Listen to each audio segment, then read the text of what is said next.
Well, it's here, folks. The successor to the fatal, the explosive Galaxy Note 7 is the Galaxy Note 8. Samsung's latest Note looks to right all the wrongs it made with the previous Note. How does it fare? Let's find out.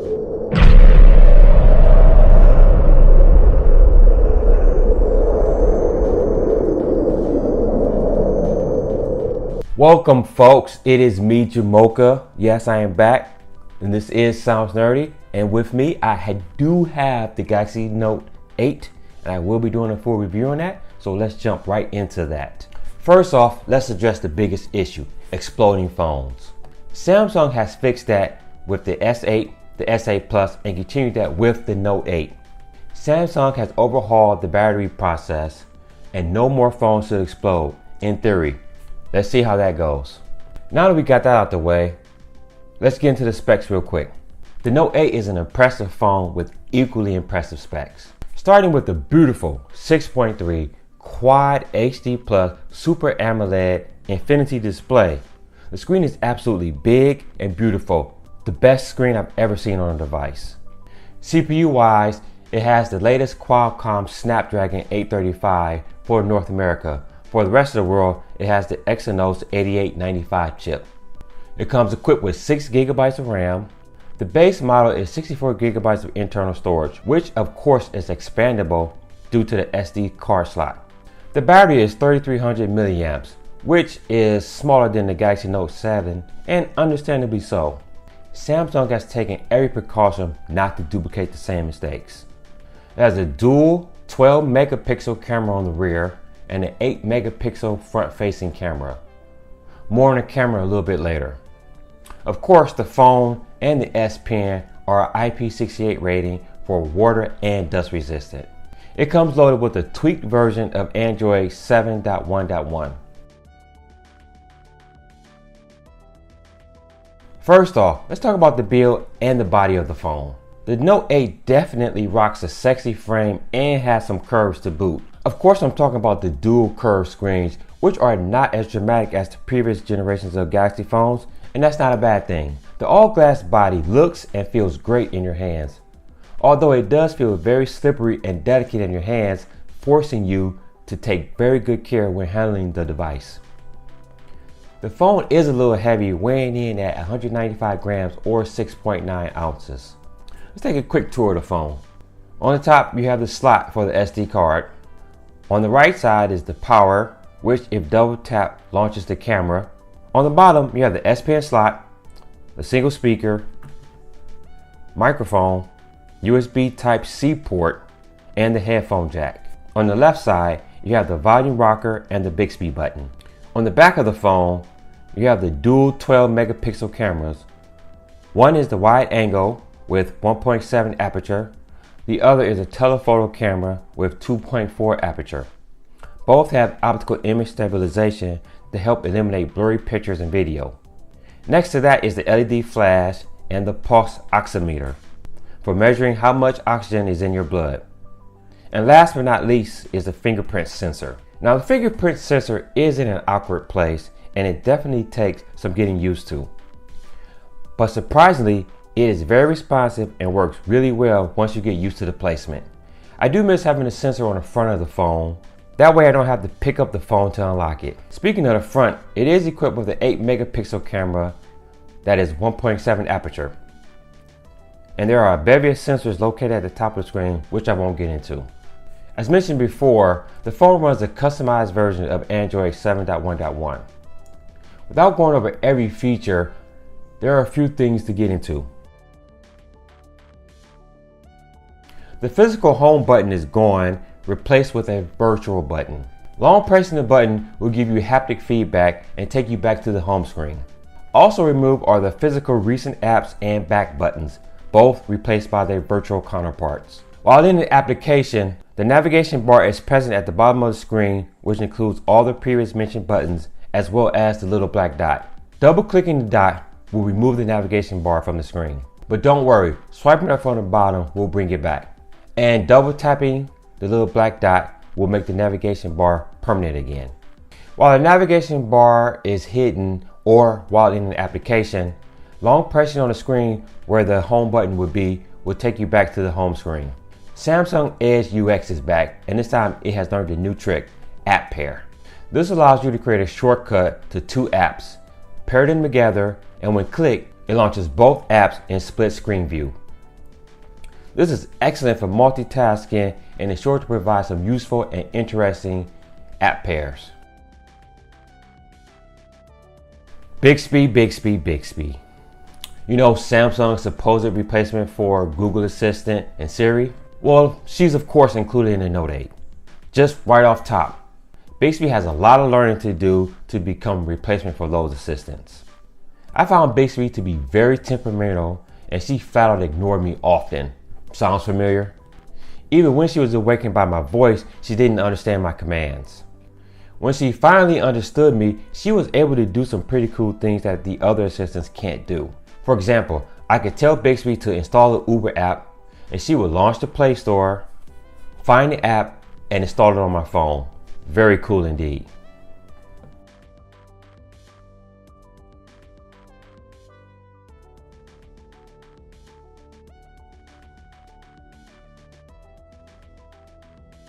Now let's talk about what makes the Note 8 special, the S Pen.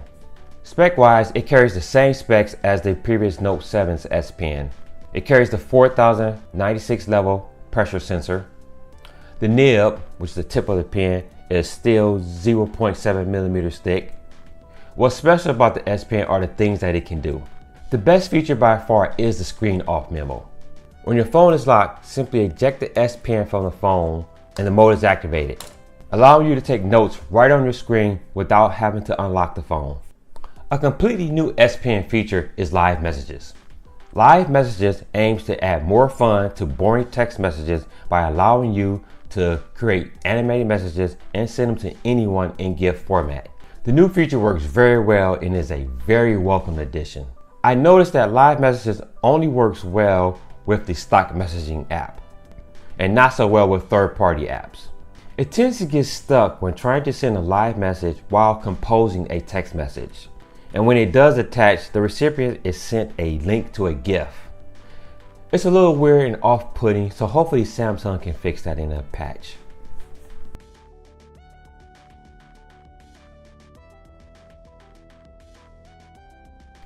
Now this is Samsung's first phone that has a dual camera setup.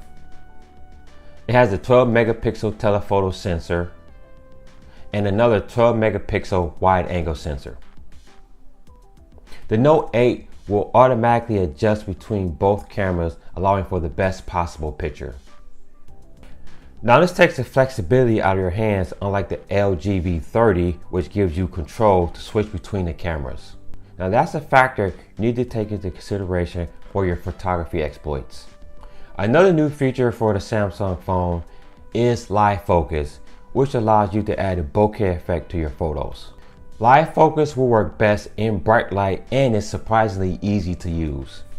Simply stand about 4 feet away from your target, point the camera, select Live Focus and shoot. You can either adjust the bokeh effect pre or post taking a picture, and it works as planned. Pictures taken on the device also look very phenomenal. Thanks to the dual camera setup, even photos taken in low light areas have amazing detail. Samsung has packed the phone with the latest hardware and it shows when handling the device. The Snapdragon 835 and 6 GB of RAM definitely makes the device snappy and responsive. Scrolling through web pages, pinching to zoom in and out, switching applications all felt very responsive. 6.3 inches.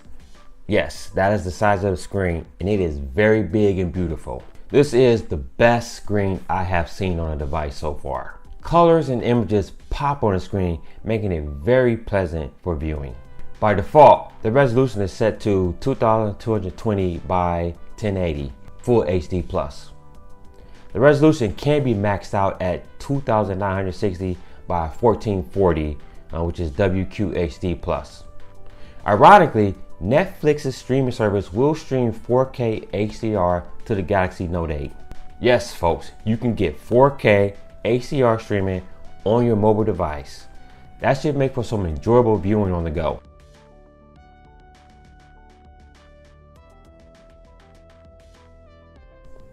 Last but certainly not least, let's address the battery. Samsung has gone out of its way to completely overhaul the battery process, this time around by improving the QA process and implementing an 8-point battery safety check test to remedy the debacle that was the Galaxy Note 7. The battery in the Note 8 is even smaller than the Note 7. So far in my testing, the phone hasn't blown up. Now that we've taken care of the elephant in the room, let's see how the battery handles. During my testing, I was able to get a full day's use once the battery is fully charged in the morning. Despite having a smaller battery, a bigger, brighter screen, and more sensors, the battery holds up very well. Thankfully, Samsung was able to address the battery issue and not sacrifice battery life.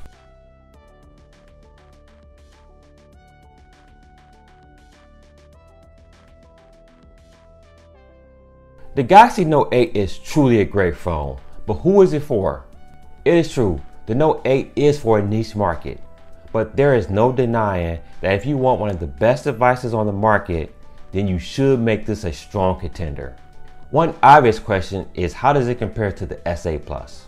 Both have the Snapdragon 835 and 64 gigabytes of internal storage. But what separates the Note 8 from the S8 Plus is more RAM, 6 gigabytes versus 4 gigabytes, a slightly larger screen, and of course the S Pen is the X factor. The addition of the S Pen is a huge deal if you take full advantage of it, giving you the ability to take notes on your screen without ever having to unlock your phone. If money is not a concern and you enjoy having the latest and greatest tech, then the Note 8 is for you.